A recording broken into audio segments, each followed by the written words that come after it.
I, Donald John Trump, do solemnly swear. I, Donald John Trump, do solemnly swear.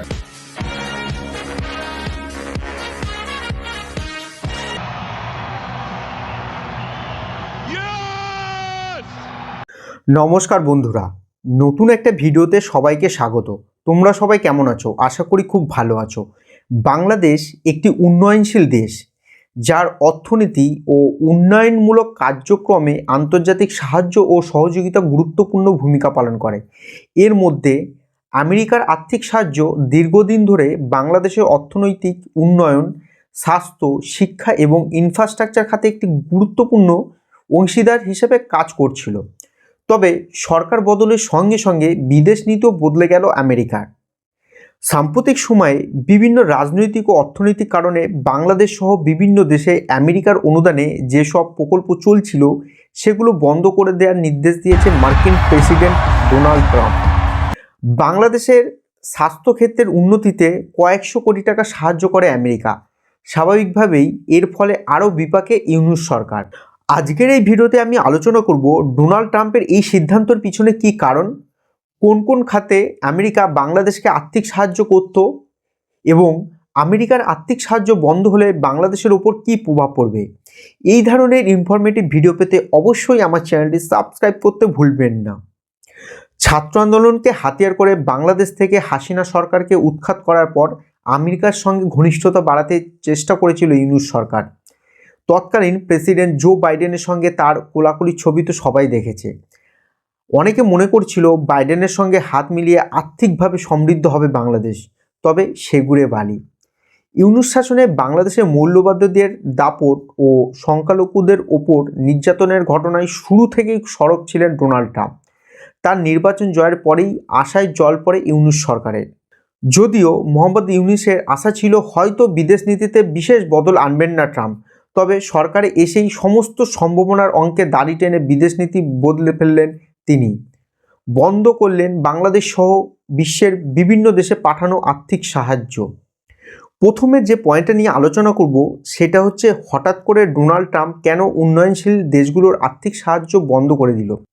Donald ট্রাম্পের প্রশাসন উন্নয়নশীল দেশগুলোর জন্য আর্থিক সাহায্যের পরিমাণ হ্রাস বা বন্ধ করার পেছনে কিছু নির্দিষ্ট কারণ তুলে ধরেছিল। তার সিদ্ধান্তগুলোর পেছনে প্রধান কারণগুলি হলো আমেরিকা ফার্স্ট নীতি। ট্রাম্প প্রশাসন আমেরিকা ফার্স্ট নীতি অনুসরণ করেছিল, যেখানে যুক্তরাষ্ট্রের স্বার্থকে সর্বোচ্চ অগ্রাধিকার দেওয়া হয়। এই নীতির আওতায় বিদেশি সাহায্য দেওয়ার পরিবর্তে অভ্যন্তরীণ সমস্যা সমাধানে অর্থ ব্যয় করার কথা বলা হয়েছিল। ট্রাম্প প্রশাসনের দাবি ছিল অনেক উন্নয়নশীল দেশকে দেওয়া সাহায্য সঠিকভাবে কাজে লাগানো হয় না এবং এটি দুর্নীতি বা অপচয়ের শিকার হয়, ফলে এই সাহায্য বন্ধ করা হয়েছে। ট্রাম্প প্রশাসন যুক্তরাষ্ট্রের বাজেট ঘাটতি কমানোর চেষ্টা করেছিল। তাদের মতে বিদেশি সাহায্যের পরিমাণ হ্রাস করা হলে এই লক্ষ্য অর্জন করা সহজ হবে। জাতীয় নিরাপত্তা, কিছু উন্নয়নশীল দেশে দেয়া সাহায্য বন্ধ করার কারণ হিসেবে যুক্তরাষ্ট্র জাতীয় নিরাপত্তার উদ্বেগ প্রকাশ করেছিল। তারা বলেছিল কিছু দেশকে দেয়া অর্থ সম্ভাব্য শত্রু বা সন্ত্রাসী কার্যকলাপে ব্যবহৃত হতে পারে। এবার আমাদের মনে প্রশ্ন আসতে পারে যে আমেরিকা বাংলাদেশে কোন কোন ক্ষেত্রে আর্থিক সাহায্য করত। আমেরিকা দীর্ঘদিন ধরে বিভিন্ন খাতে বাংলাদেশকে আর্থিক সাহায্য করে এসেছে। বাংলাদেশে দরিদ্র হ্রাস ও গ্রামীণ উন্নয়নের জন্য বিভিন্ন প্রকল্পে অর্থ সাহায্য করেছে America. USAID, United state agency for international development, এর মাধ্যমে গ্রামীণ কৃষি, ক্ষুদ্র ঋণ এবং নারীর ক্ষমতায়ন প্রকল্পে প্রচুর পরিমাণে অর্থ সাহায্য করেছে আমেরিকা। স্বাস্থ্য খাতে প্রচুর পরিমাণে অর্থ সাহায্য করে এসেছে এতদিন পর্যন্ত আমেরিকা, যেমন টিকাদান কর্মসূচি, শিশু ও মাতৃ স্বাস্থ্য উন্নয়ন এবং HIV/AIDS প্রতিরোধ কর্মসূচি।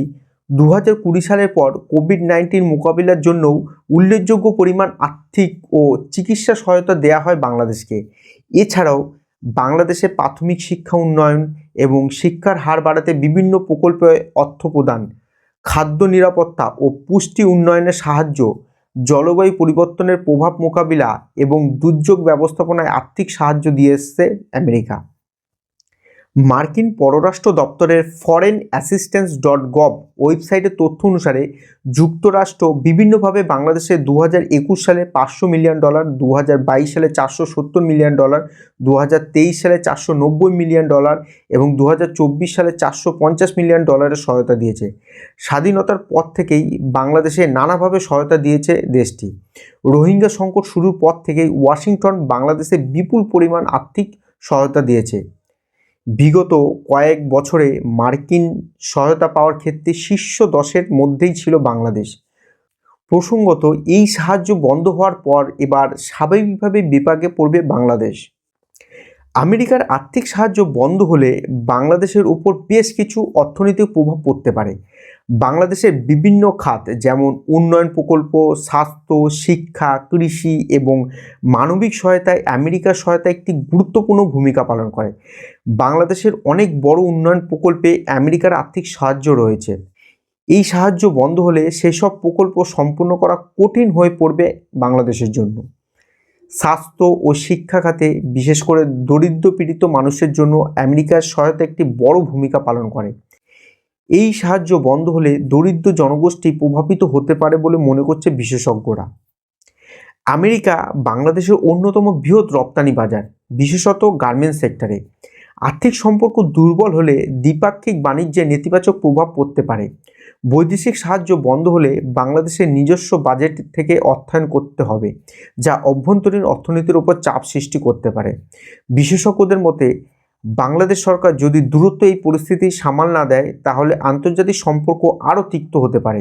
তবে একই সঙ্গে তারা দেশের অর্থনীতির স্থিতিশীলতার ব্যাপারেও আশাবাদী।